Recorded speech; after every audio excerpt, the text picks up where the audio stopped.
Boa tarde, pessoal. Passando com mais uma aula de matemática. Hoje vamos falar um pouco sobre o Teorema de Pitágoras.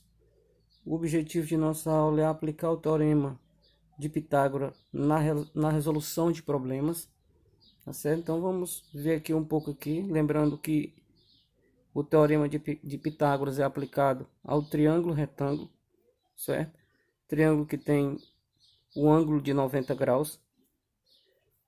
E vamos estudar agora aqui um pouco, entender um pouco melhor a questão dos lados do triângulo. O lado que se opõe ao ângulo reto, o maior lado do triângulo, ele é chamado de hipotenusa. Por isso eu coloquei aqui H, certo? Que é igual a A. Esses outros dois lados do triângulo é chamado de catetos. É o cateto C e cateto B. Por isso eu coloquei aqui desse lado aqui C e C, porque esses dois lados do triângulo são chamados e conhecidos de catetos. Então o lado maior, o lado oposto ao ângulo reto, o ângulo reto é esse, então esse lado oposto a ele, o lado maior do triângulo, é a hipotenusa. E os outros dois lados do triângulo é chamado de catetos.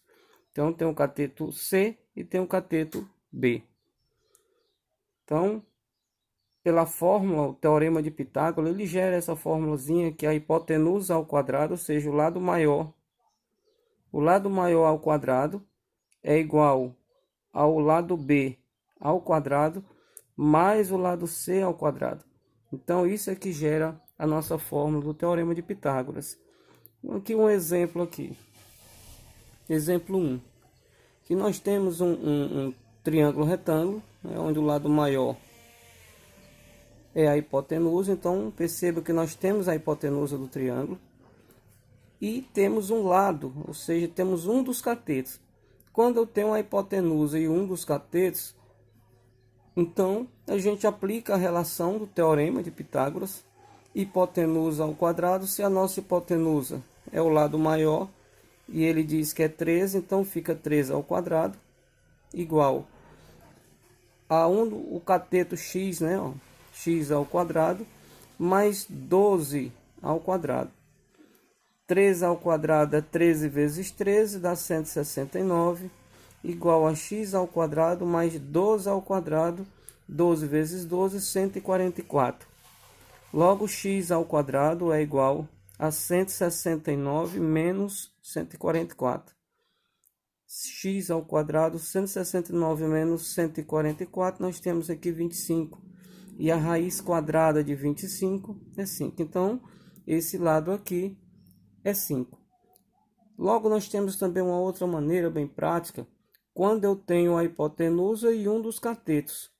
Todo triângulo retângulo que eu tiver a hipotenusa e um dos catetos, eu encontro o outro lado, o outro cateto, dessa forma. Você soma a hipotenusa com o cateto, dado, ó, 13 mais 12. 13 mais 12 dá quanto? 25. Aí você extrai a raiz quadrada desse 25, que dá 5. Vezes, pega os mesmos elementos, né? 13, subtrai do cateto. Aqui eu somo 13 mais 12 e depois eu subtraio 13 menos 12. 13 menos 12 dá 1 e raiz quadrada de 1 é 1.